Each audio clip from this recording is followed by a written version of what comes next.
This is the Roller Coaster Podcast, and I'm your host, Lucy Q. Life is a wild ride. It has twists and turns. It's scary, exciting, and downright fun. So throw your head back, arms in the air, and come along with me for the ride. Life is like a roller coaster, baby, baby. I wanna ride. Talking about God and prayer is uncomfortable for me. Not because I don't believe that there's a higher power or that we're not all connected. I'm not exactly sure where the discomfort comes from. But I do believe if you don't know, then you can't grow. Joining me today is Rich Lewis to talk about his book, Sitting with God, and a practice he calls centering prayer. Hi, Rich.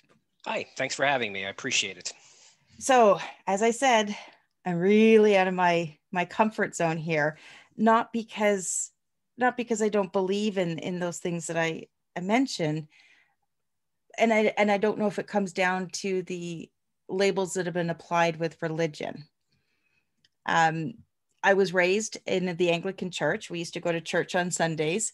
We had an old-time priest that would stand in the pulpit and he would scare the living daylights out of you.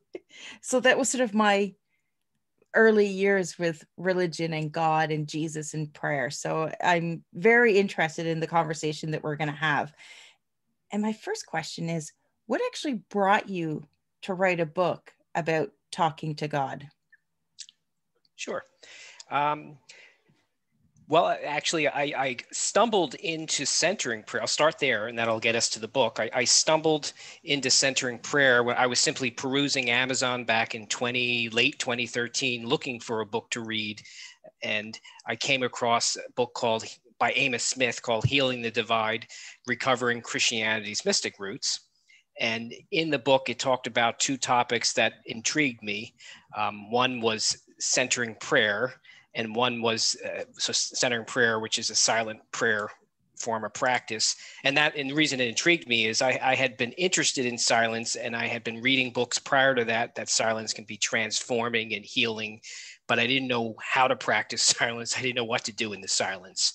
So I discovered kind of a container for the silence in this book. And I also discovered more about Jesus, where he referred to it as the Jesus paradox, Jesus being God and human at once. So both topics intrigued me, and I emailed him. And to my surprise, he emailed me back. We began a back and forth dialogue on both topics. And I began asking him a lot of questions about both, and then specifically about centering prayer. And I began practicing centering prayer. And I became friends with him. So we've actually have remained in contact, and we now talk once a month, and we're friends, even though he lives on the West Coast and I live on the East Coast. We're now friends like 7 years, eight. Oh my God, I guess it might even be going on 8 years now. And he actually encouraged me to write a book because I began working off of his website and doing a weekly meditation off of his website. And then he challenged me to write a book because he thought his book was maybe more academic, and he thought it would be neat. And he was a pastor in the United Church of Christ. He thought it'd be neat for a lay person to present their ideas of centering prayer in a book. So Amos Smith challenged me to write a book back in 2014, and I took him up on it and began writing the book. So that's how the book happened. It just was pure accident of finding his book on Amazon, discovering a practice that I can do in the silence, which I've been practicing since 2014 at this point. And then Amos challenging me to write a book. And I took him up on it, and he mentored me really through the whole process of writing it and editing it and getting it in front of publishers and getting it published. So he was really not only a friend, but a great mentor.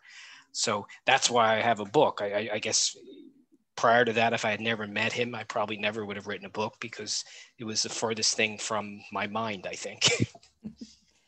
And you mentioned the word meditation, and that's exactly what I thought when I was reading, on your website and you were talking about centering prayer. I thought, well, how is that different than a meditation? And it sounds like it's the same thing. It's just got a different label.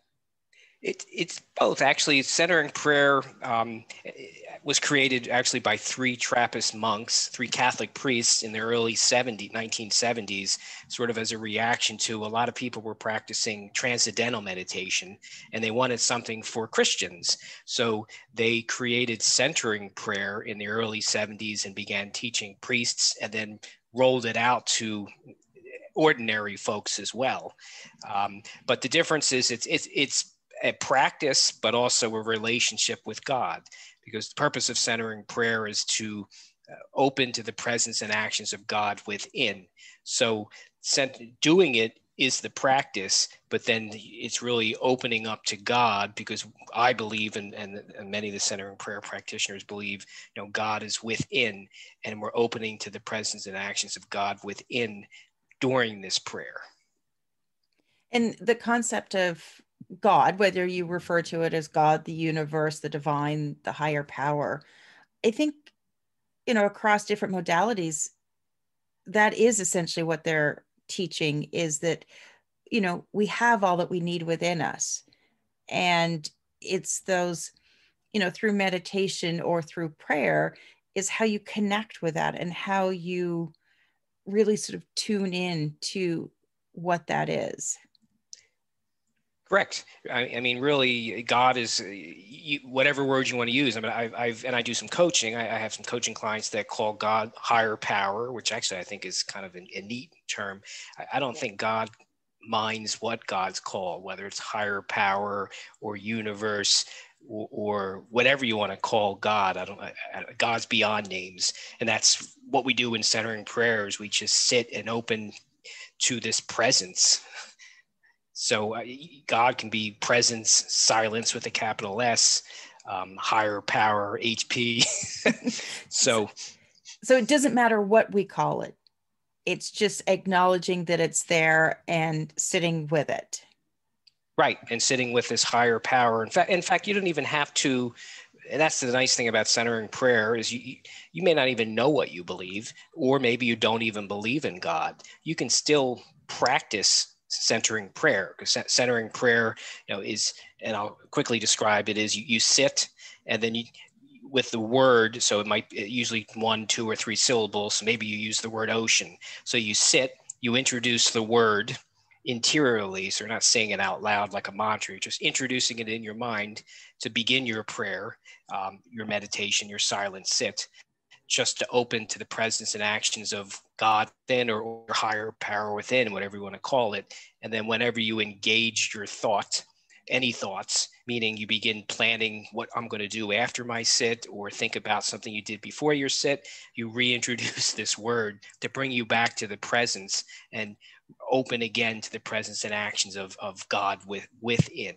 So that's really what you do through the entire sit, for however long you're doing it. So if you're doing it for 10 minutes, you do that when needed. So it's not a mantra where you're saying it over and over and over again, because there are some meditations where you're doing a mantra.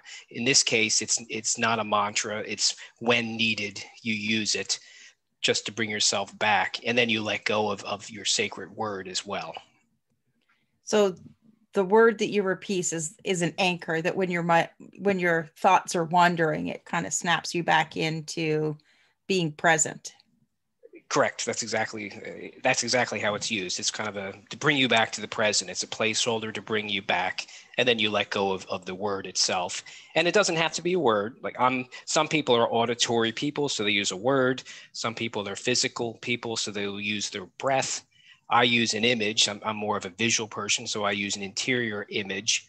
And some people are fearful that they'll fall asleep while they're doing all this, because a lot of time we practice with our eyes closed. They'll practice with their eyes open and stare at a spot straight ahead, or a certain spot, to keep themselves awake, because they're afraid they'll fall asleep. So you can use it. Sacred word is really generic for sacred method, whatever it is you're using to bring yourself back when you engage your thoughts. So how do you guide somebody into choosing that word, that picture, or the breath work to carry them through their practice? Well, I'll ask them, like are they a visual person? Are they an auditory person? Are they a physical person? So that's the first thing I'll say. And I'll tell them, for me, I started with a word and then I realized I'm a visual person and I moved to an image. So that's really the first thing I'll tell people is, are you visual? Are you auditory? Are you a more physical type person or athletic person? Or are you just afraid you're going to fall asleep? And then I'll narrow them down to the method. And then I'll just ask them questions. What do you think would make sense for you to use? And again, the purpose is this word or this image isn't a mantra, and it's not something you're focusing on during it. So if your word is the beach, and then the whole time you're sitting there thinking, oh, the beach, and I can't wait to go there this summer or something, well, that's probably the wrong word. You might want to pick a different word. Oh, because your mind then starts to wander. Right. It kind Right. of, So you can then picture yourself walking down and the dog's playing, and then you're like, no, get back to the zone. So then that's all. Once we have the method, then they usually can figure out what it is. And then I just, make sure they realize you're not dwelling on that method. That's just to bring you back. So choose wisely, and then keep the same method, same word or image during the prayer. You're not flip-flopping during the prayer. It needs to be the same things. Otherwise, you're spending more time focusing on, oh, what method am I going to use next when I begin engaging my thoughts? So then again, you're not really meditating anymore. You're spending more time on thinking. So you pick the method and then use the same word or image or use the breath during the entire sit.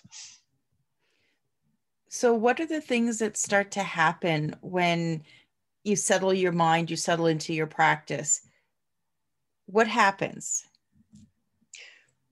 What usually happens, a lot of different things can happen. Sometimes you begin planning your day. You automatically begin thinking about what am I going to do after my sit? What are some things I have to do? So then you have to remind yourself, no, I'm not here for that, and use your word. So that's one thing that happens. You begin planning your day, or you begin remembering something in the past that maybe you think I could have done better. Or sometimes some people keep themselves busy because when you sit, it forces you to think of your thoughts. So maybe you have repressed thoughts or unhappy thoughts that now that you're sitting in silence, they start coming up. So that will come up, whether it's, fear or sadness or depression, that type of stuff can slowly start coming up as well. And you have to let go of that with your sacred method and come back to the present. So a lot of different things can happen, such as that planning, looking back at the past, or thoughts that you didn't want to think about just start coming up because you're sitting there silently, not doing, your everyday tasks.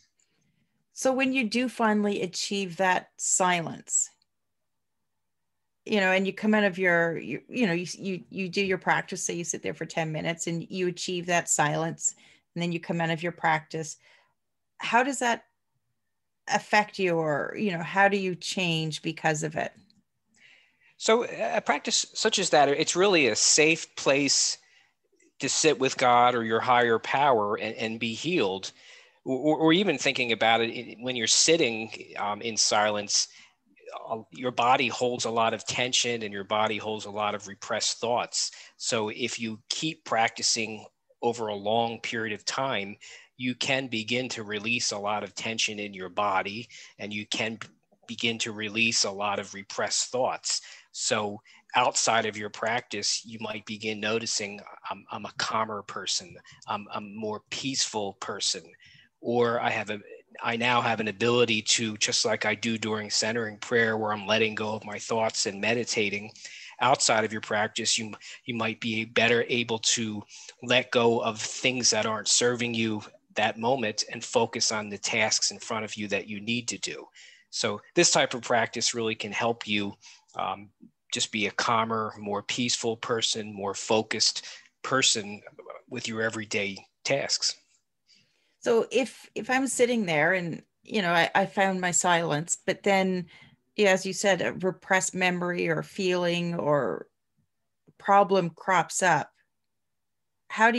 what do you do with that in the moment? Because it's obviously something, it's coming up for a reason. So you want to be able to deal with it, but you also want to stay focused in your practice. So how do you sort of navigate that?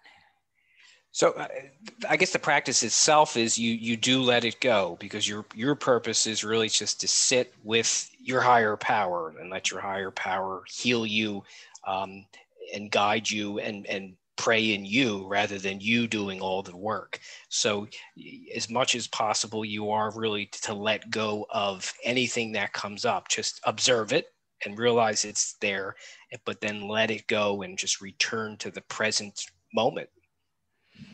So it's different than, you know, the prayer that I was taught in the church growing up, because, you know, obviously the prayer in church, it's a script that you're reading or reciting and, you know, taking in. And this is being in the silence. So what is the difference in the outcomes? Because if you're in your practice and you're sort of obtaining that quiet and it's for, you know, the stillness throughout your life, the other form of practice, is that when you're talking to God? Is that what the difference is sitting with God versus talking with God? Exactly. Just like the name of my Okay. book, Sitting with God, it's just it's a different way to pray. So verbal prayer, and I'm not suggesting people get rid of their prayer forms. I'm just challenging people to try silent, wordless prayer. So verbal prayer is perfectly fine, and I practice verbal prayer. This is just silent prayer where I'm sitting, letting go of me, getting myself out of the way, opening to God. And I think of it as a reverse prayer. God is praying in me, and I'm noticing what God's praying in me outside of my practice. So I'll notice things, inner nudges to try and do new things, or I'll notice outside of my practice, I seem to be calmer and more peaceful, or after a sit, I seem to have wisdom for some tasks that before the sit, I didn't know what I was going to do or how I was going to do them. So I think of it as a reverse prayer. God is praying in me, and I'm just getting out of the way and letting that happen. Or in some cases, it's God praying, just God healing me, because I went into the prayer sit and I'm nervous and I'm anxious, and I come out of it calmer. And it's really just God calming me down, so that I don't have to be as anxious and worried about something. Maybe I created all this anxiety in myself, and it didn't need to be there. That's very interesting how you said that it was healing. I don't know. I'm trying to remember if I've ever heard sort of, you know, that type of prayer or meditation to be healing in the moment. But you're, you know, I can see it. I do daily meditation, and you're right. I can see how, you know, you may be stressed or agitated going into it, but while you're there through whatever practice you're using, you come out the other end and it's gone, or you're seeing it in a different light. So that healing component, it's just very interesting how you used it, because for me that goes back to the teachings that I did learn in church about, you know, Jesus and God healing. So no, and I mean, I consider it a silent sit with God, and it's kind of a paradox. I consider it a silent sit with God, a silent sit with Jesus. I think of it as I sit with God, I sit with Jesus, and then I get up and I walk with God and I walk with Jesus throughout the rest of the day. And it's just, we're partnering to finish the day. So for example, I will sit twice a day. So I'll sit first thing in the morning before I begin my day. So I think of it as I'm sitting with God, and then I'm getting up and partnering with God and the things I need to do until my second sit, which is usually early afternoon, right before lunch. I'll do a second sit and then eat and continue my day. So I think of it as I'm sitting with God, and then I'm walking with God, and this presence, whatever you want to call it, is always with me. It's not I'm sitting and then I'll see you again in about 6 hours. It's that presence follows me and is with me and is always with me. See, either pushing me forward, behind me, walking with me, pulling me forward, and within, guiding me and giving me wisdom or inner peace if that's what I need. So it's just, I'm trusting the presence that is going to help me through the day. That's a really interesting component, because I think a lot of people may sit and do their practice, and then they get up and they go on with their day, not necessarily carrying that energy with them. As you said, you sit with them and then you walk with them. And I think the same could be said about, any practice that you're dealing with. Is it you're sitting there in it, but then, that for me, that visual representation of it walking with you throughout the day. I think that's a very important component that may be missed by some people when they are meditating or praying.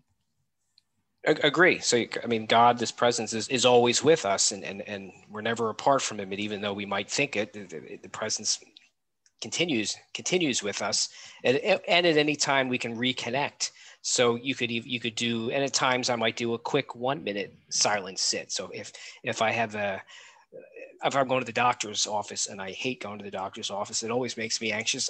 I'll do a 1 or 2 or 3 minute sit in the car, then walk in. Or if I have a presentation at work and I'm a little bit nervous, I'll do a 1 minute sit and then begin the task.